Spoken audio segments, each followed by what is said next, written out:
Hey everyone, it's Adam here from Vegan Food and Fitness, and today I'm going to be showing you how to make a really easy 3-bean chili. So this is basically a meal prep. This will last you at least 4 lunches, and then you might want to have a change. You can easily cook it in advance. Most of the ingredients you already have in stock. It's just got some beans, some onions, some spices. So even though it's batch cooking, it doesn't mean that it's not going to taste good. I'm going to leave the full recipe in the description box below. Follow along so you can see individually how everything is broken down, and plus you might see the cat as well. So let's get started. These are the initial ingredients for the dish. Everything's going into one pan. So I've got some brown and red chopped onion in there. That's gonna add some real flavor to it, along with some celery as well. It's a foundation for like many dishes. I'm gonna flavor that with some garlic and some chili. And if you don't want to have too much heat, just de-seed the chili first. So just because it's a straightforward dish, and just because it doesn't cost very much to make any of this, it doesn't mean that we're not gonna pack it with flavor. We've got some paprika, some smoked paprika as well, some coriander, some cumin, and then I've got some fresh herbs. So rosemary is a great one to use, and we're using some thyme as well. These are just basically, these were bought ages ago and I've just frozen them and taken them out of the freezer when I wanna use them. Definitely recommend that.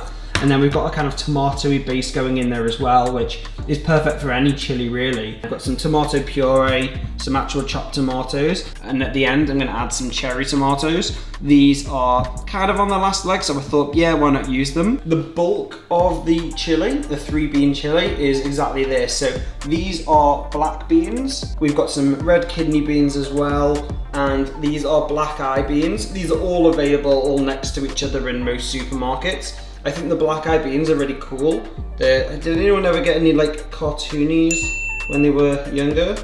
I always think they look a little bit like cartoonies.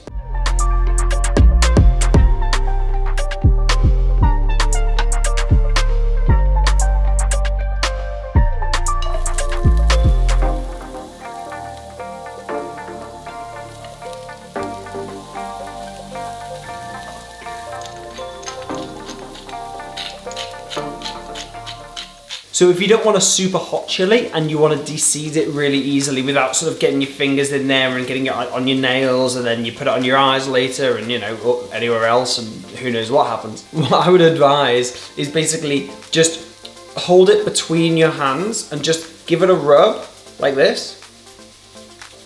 Chop the top part off, give it a bash over the sink, and then pretty much all the seeds will come out. Simple.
So I've just put the lid on, and I'm gonna cook it for about 20 minutes, and then I'm gonna take the lid off and cook it for a further 20 minutes. And every so often I'll give it a stir as well, just so that you know, it doesn't stick to the bottom. Because obviously it's being left on a Sunday potentially, and it's gonna be meal prep for the week, you can actually leave it to cook for longer. And the longer you leave it to cook, the more flavor that is gonna develop. Just top it up with a bit more hot water. Hot water because that'll keep the temperature of the dish. And then when you're about 5 minutes away from being ready, add the cherry tomatoes, the frozen sweet corn, and the frozen broccoli, and it should be ready.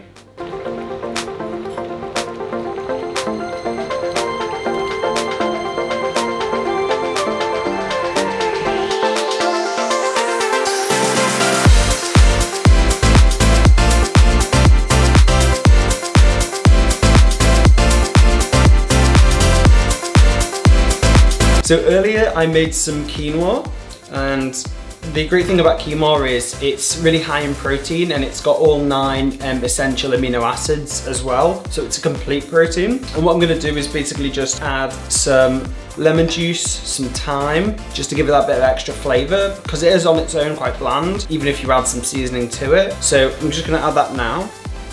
So just some extra thyme sprigs that I had from earlier. And just a bit of lemon juice too, just a couple of drops. And that'll just give it that extra flavor to it. And then I'm gonna add the quinoa to the chili, and that's it pretty much. So there's so much protein in this. It's perfect to have for a lunch. It's definitely gonna fill you. You won't need like the biggest of portions as well to make it. So this will definitely last you for maybe 5 or 6 meals if you wanted it to. So this is the 3 bean chili, ready to be dished out into all the individual containers, as many of you will know if you do meal prep on the Sundays. Last week, for instance, I didn't do that, and I was relying on like whatever leftovers we had from the food that we were making that evening. So yeah, on a Sunday, definitely give this a try, and that will last you all week pretty much, at least 4 or 5 meals. And you know, if you do start to run out a little bit, if you have big portions, you know, you can always add like a sweet potato to it as well, just to kind of bulk it out again a little bit more for the rest of the week. That's about it really. I hope you liked this video. If you did, please hit the like button. Don't forget to subscribe if you've not done so already. And don't forget to leave me a comment. What sort of meal prep do you like to do? What sort of meals do you like to do on a Sunday for the week? I'd love to hear your thoughts. But that's about it from me. So I'll leave you with a lovely video of Pop It and Beanie, and I will see you all very soon. Bye bye. What are you doing in there? You silly puss.